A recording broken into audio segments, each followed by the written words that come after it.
네, 안녕하세요. 우리가 지난번 동영상까지 해서 10단원 공부를 다 마쳤습니다. 그래서 이번 동영상에서는 10단원 내용 중에서 좀 더 핵심적인 내용 위주로 쭉쭉쭉 복습을 해 보도록 하겠습니다. 어, 우리가 우선 요번 첫 번째 부분에서 살펴보았던 것은 이 큰 제목에서 나왔던 externality라는 것의 어떤 개념입니다. 이와 같은 externality라는 게 나온 거는 우선 그 전에 이런 맥락이 있었죠. 우리가 1단원, 그리고 이 교과서에서 계속 이야기를 하고 있는 것이 시장에게 맡겨두면 가장 효율적인 자원의 분배가 이루어진다라는 것입니다. 그런데 가끔씩은 시장에 가만히 맡겨두면 시장 실패, 즉 마켓 페일리어가 발생하는 경우가 있다라고 했고, 그와 같은 마켓 페일리어의 가장 대표적인 사례가 엑스터널리티라고 했습니다.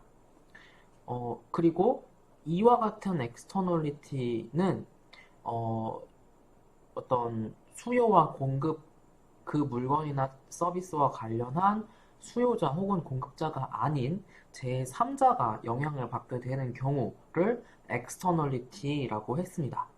그래서 제3자가 좋지 않은 영향을 받게 되면 negative externality라고 이야기를 하고, 반대로 제3자가 긍정적인 영향을 받게 되면 positive externality라고 한다라고 했습니다. 그리고 네거티브 엑스터널리티의 대표적인 사례가 환경오염이었습니다. 어, IT 뭐 무슨 제품 아니면 전자제품을 만든다고 하면 우리가 어떤 그 제조 공정을 정확하게 모르긴 하지만 그 과정에서 환경을 오염시킬 수 있는 물질 아니면 공기, 오폐수 같은 것들이 배출이 될 것입니다. 이러한 것들은 그 제품을 직접적으로 생산하거나 소비하는 사람들 뿐만 아니라 그 마을 주위에 있는 사람들 아니면 뭐 전체적으로는 그 국가에게까지 네거티브 엑스터널리티를 발생시키는 것이라고 할 수가 있겠습니다. 이제 또 다른 예로 자동차가 너무 도로에 많이 나와서 정체 현상을 빚게 되면 뭐 그 자체로 사람들의 시간이 낭비가 될 뿐만 아니라 환경을 오염시키기도 하고 뭐 여러 가지 문제가 발생을 하게 됩니다. 그리고 강아지가 짖는 문제에 대해서도 그 강아지 주인 이외의 어떤 옆집, 뭐 밑에 집 사람들이 피해를 볼 수도 있기 때문에 이러한 것도 네거티브 엑스터널리티라고 볼 수 있습니다. 반대로 파지티브 엑스터널리티는 어, 우리가 대표적인 사례로 교육을 교과서에서 공부를 했었죠. 그리고 또 대표적인 사례가 그러니까 백신 예방접종을 맞는 것이었습니다. 그래서 어, 점점점 더 많은 사람들이 예방접종을 맞게 되면 그 사람이 속해 있는 전체 집단, 공동체의 면역력이 높아지고 사람들이 그 와중에 당연히 안 아프고 일상생활, 경제생활을 계속 더 지속하는 문제 없이 지속할 수 있다라고 하면 뭐 당연히 경제적인 어떤 성장, 생산성 향상도 될 것입니다. 그래서 여러 가지 측면에서 백신을 맞는 것이 파지티브 엑스터널리티가 있다라고 할 수가 있겠습니다. 그래서 이와 같은 백신을 맞는 거에 대해서 경제학자들에게 설문조사를 해보았더니 경제학자들의 100%가 백신을 맞는 것이 파지티브 엑스터널리티라는 것이 있기 때문에 어떤 사회 전체적으로 긍정적이다라고 답변을 했다는 것입니다. 그리고 이어서 우리가 간략하게 앞에서 웰페어 이코노믹스, 그러니까 서플러스와 관련된 부분 살펴보았을 때 보았던 부분을 복습을 해보았습니다. 디맨드 커브는 willingness to pay였죠. 컨슈머에 있어서 willingness to pay. 그러니까 가장 가치 있다고 여기는 만큼 지불을 하는 것이기 때문에 이와 같은 디맨드 커브는 그와 같은 것이라고 이해를 했었고 할 수가 있었고 서플라이 커브는 공급자들에게 있어서의 어떤 지급해야 되는 비용이라고 살펴볼 수 있었습니다. 그리고 이와 같은 디맨드 커브와 서플라이 커브가 만나는 곳에서 균형 가격, 균형 거래량이 생기게 되고 이 균형 거래량만큼 시장에서 거래가 되었을 때 프로듀서 서플러스와 컨슈머 서플러스를 합한 것이 극대화되고 시장에서 가장 효율적인 자원 배분이 발생하게 된다라는 것이었습니다. 그래서 피겨 1번처럼 그래프를 통해서 만약에 알루미늄 제품이 서플라이와 디밴드의 어떤 작용에 의해서 이렇게 Q 마켓만큼 시장에서 생산 공급 소비된다면 가장 전체적인 이코노믹 웰페어, 즉 서플러스, 그러니까 컨슈머 서플러스와 프로듀서 서플러스를 합한 것을 극대화하는 것이구나 라고 할 수가 있겠습니다.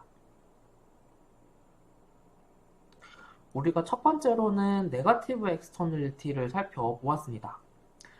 이와 같은 네거티브 엑스터널리티는 핵심은 이거였습니다. 정부가 됐든 어떤 누군가가 됐든 이 시장에 개입하지 않으면 그 사회에서 적절하다고 생각되는 만큼보다 공장, 그 기업이 물건을 더 찍어내게 되고 그 과정에서 환경오염 물질 배출이 더 많아지게 되는 거죠. 그래서 그와 같은 비용을 만약에 정확하게 경제적인 비용으로 산출할 수 있다라고 가정을 하면 그만큼의 비용도 서플라이어에게 있어서 공급하는 어떤 비용으로 포함을 시켜줄 수 있다라고 하면 이와 같은 네거티브 엑스터널리티를 해결할 수 있을 것이다 라는 것이었습니다.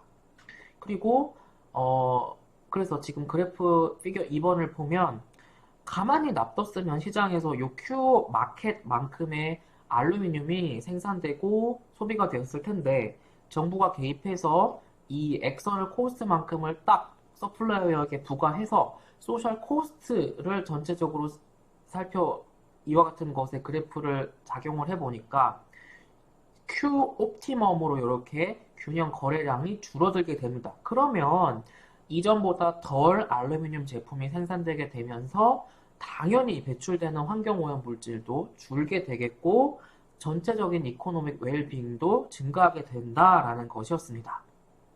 그래서 이 네거티브 엑스터널리티에서는 앞에서 살펴본 그림에서와 같이 소셜 코스트 커브는 이전의 서플라이 커브 대비 위에 위치를 하게 된다. 왜? 비용으로 이전에는 고려되지 않았던 것을 어떤 수치로 산출을 해서 추정을 해서 이제 그만큼을 서플라이어한테 이제 네가 부담을 해라라고 정부가 시키는 것이기 때문에 그렇게 그만큼 높이가 딱 올라간다라고 할 수 있겠습니다. 물론 여기서 수업 시간에 말씀드렸던 것처럼 가정이 깔려 있죠.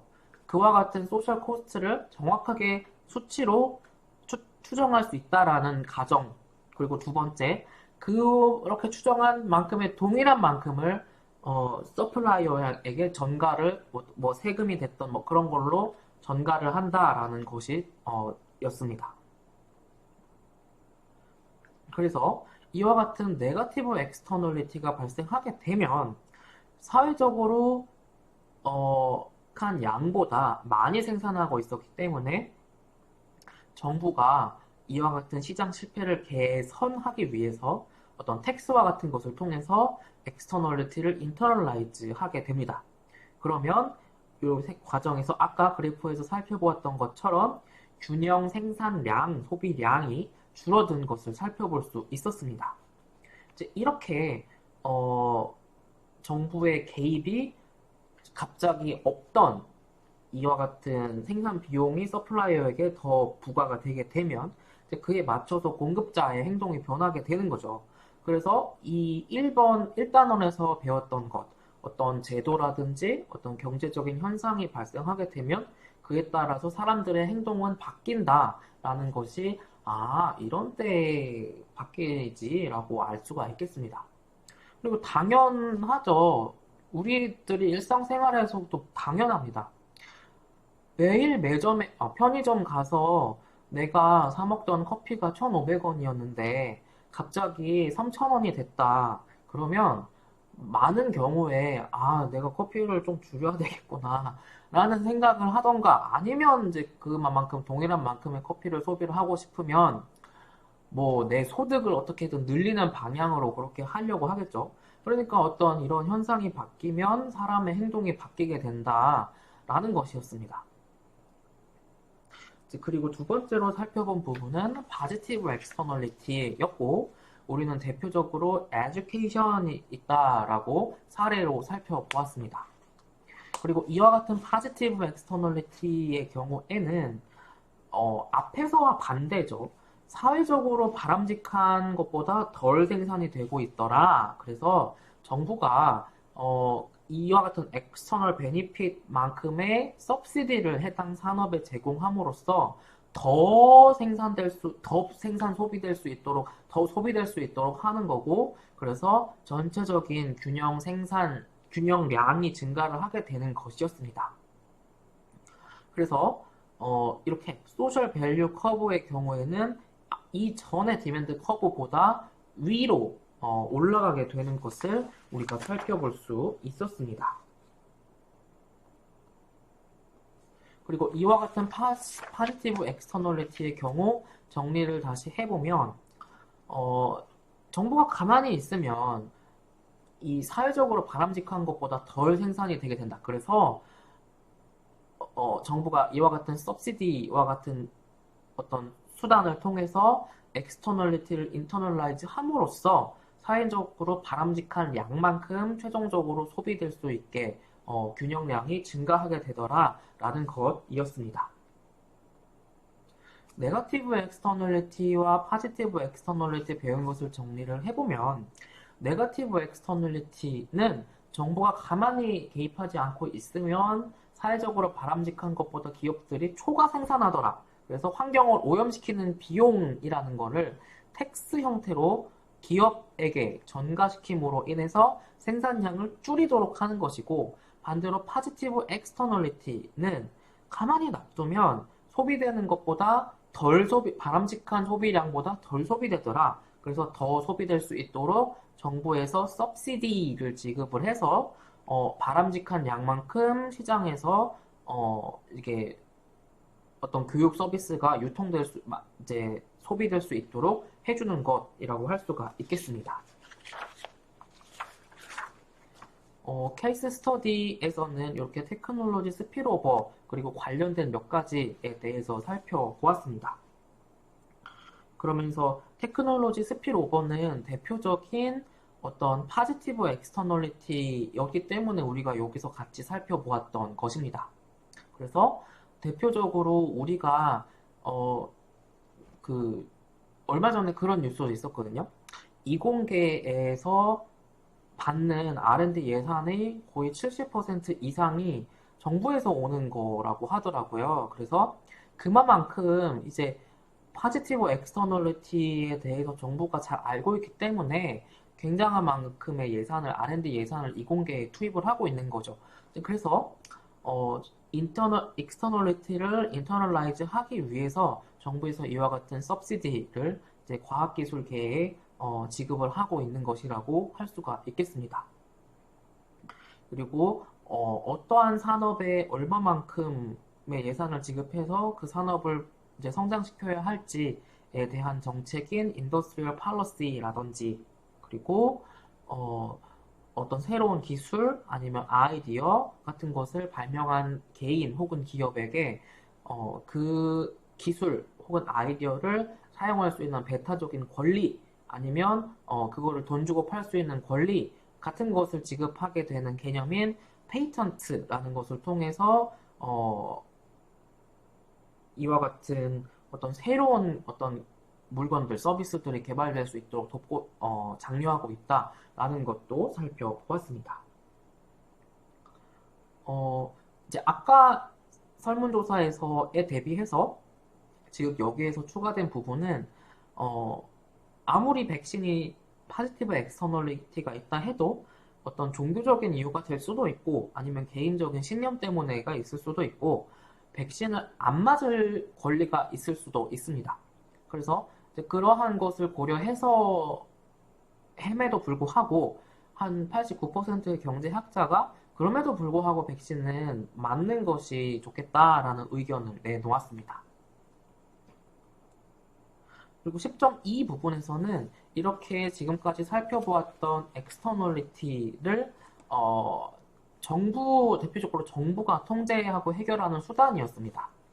그래서 첫 번째는 이렇게 아예 정부가 규제를 얼마만큼만 오염물질을 배출할 수 있다라고 하는 식으로 규제를 하는 커맨드 앤 컨트롤 팔러시가 있을 수 있고, 그렇지 않고 어떻게 행동을 이렇게 유도하는 식으로 마켓 베이스드 팔러시가 있을 수 있겠습니다.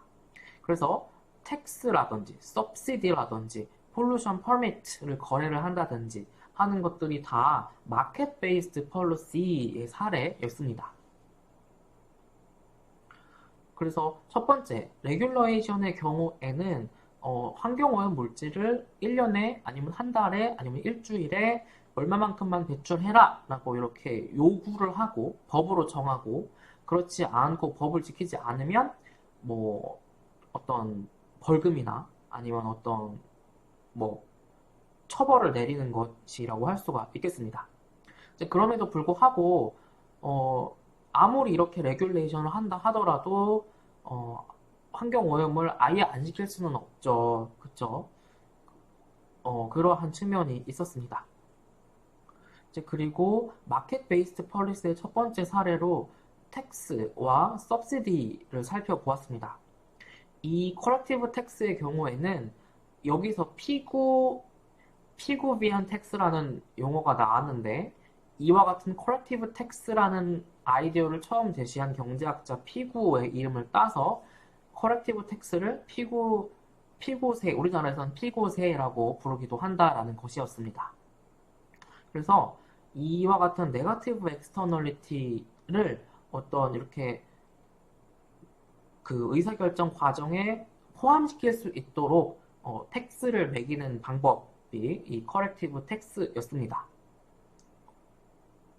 오염물질을 배출하면서, 그러니까 세금을 내면서까지도 그 물건을 만들어야 되는 기업, 만들려고 하는 기업은 그에 상응하는 텍스를 내고 물건을 만들 것이고, 아니면 차라리 환경오염 물질을 뭐 기존에는 10만큼 배출하다가 1만큼 배출하는 거로 그 시설을 개선하는데 그냥 조금만 투자하면 될 수 있는 기업이라고 하면 뭐 텍스 내는 대신에 그렇게 시설 개선을 하는데 오히려 더 투입을 하기도 하겠죠. 그런 식으로 어떤 행동을 이렇게 환경오염을 덜 시키도록 유도하는 방식이라고 할 수가 있겠습니다. 그리고 이에 연결되는 케이스 스터디로 왜 도대체 기름에는 그만큼 많은 세금이 부과되나를 살펴보았습니다. 이 기름에 이렇게 세금이 많이 부과되는 거는 이 기름과 관련해서 이와 같은 많은 네거티브 엑스터널리티가 발생하기 때문이었습니다. 차량이 도로에 많이 나와 있게 되면 도로가 막히죠. 사고가 발생할 위험도 높아지죠. 환경오염도 시키죠. 그러니까 기름값을 올림으로써, 그러니까 즉 기름에 부과되는 텍스를 막 올림으로써 사람들이 자가용보다는 대중교통 아니면 걸어 다닌다든지 하는 방식으로 사람들의 행동 변화를 유도를 하는 거. 이와 같은 기름에 부과되는 텍스는 뭐 요런 거를 이제 목표로 할 수 있고, 만약에 이제 그렇게 만약에 목표한 대로 되게 되면 이제 요런 장점들이 있을 수 있다라는 것이 되겠습니다. 추가적으로는 이런 부분들도 살펴보았었죠. 미국보다 유럽 국가들에서 기름에 부과되는 세금이 상당히 많다라고 합니다. 그래서 어떤 이런 연구 결과에 따르면 미국에서는 약 2.78달러만큼의 세금이 부과되는 게 적정한데, 실제로는 그에 훨씬 못 미치는 만큼의 세금이 부과되고 있더라라는 것입니다. 이와 같은 어떤 현실과 이게 일치하지 않는 이유는 바로 당연히 세금 많이 내라고 하면 국민들이 누가 좋아하겠어요. 그러니까 어떤 정치인이 쉽사리 이거를 하지를 못하고 있는 거라고 할 수가 있겠습니다. 그리고 이와 같은 카본 텍스, 탄소세와 같은 것들이 환경 오염을 해결하는데 괜찮은 좋은 수단이라는 데에 거의 경제학자가 동의를 하고 있다라는 것을 설문조사 결과를 통해서 볼 수 있었습니다. 그리고 이제 또 하나의 마켓 베이스드 팔러시로 어떤 오염 물질을 배출할 수 있는 권리를 거래하는 것이었습니다. 그래서 이 오염 물질을 배출할 수 있는 권리가 남는 기업은 그거를 돈 주고 팔고 그게 모자라는 기업은 그거를 돈 주고 사고 하는 방식으로 오염물질 배출권이라는 어떤 희소한 재화를 시장의 어떤 거래에 의해서 사고 팔릴 수 있도록 하는 것이었습니다. 이렇게 되면 가장 많은 이 오염물질 배출권의 가치를 부여하는 회사가 가장 많은 비용을 부담하고 뭐 그런 식으로 그래서 경제적으로는 가장 효율적인 결론을 배분을 분배를 하게 된다라는 것이었습니다.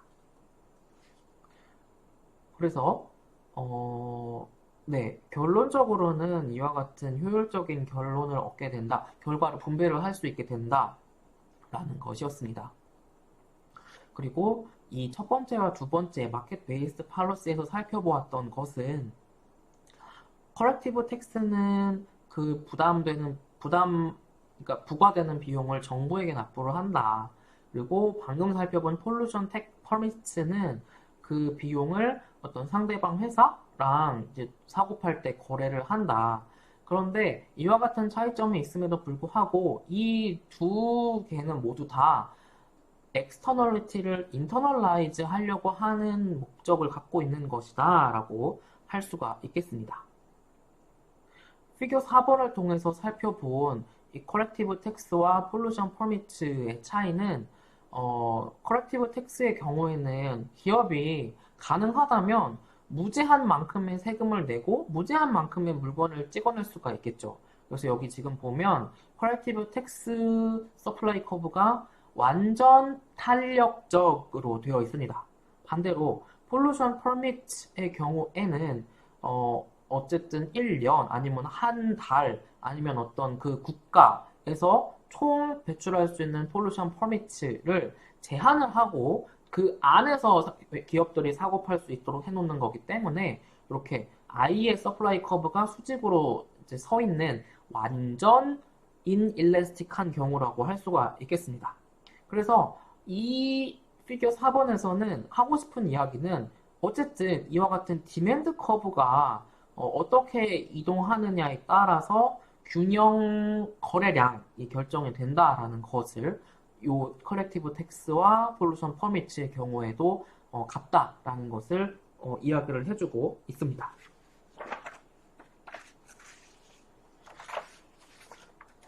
이제 10점이 마지막 부분으로 와서는 이제 약간 경제적인 부분을 벗어나서 과연 인간이 환경을 오염시킬 수 있는 권리를 돈 주고 사고 팔 수 있게 하는 게 맞냐라는 어떤 의견에 대해서 살펴보았습니다.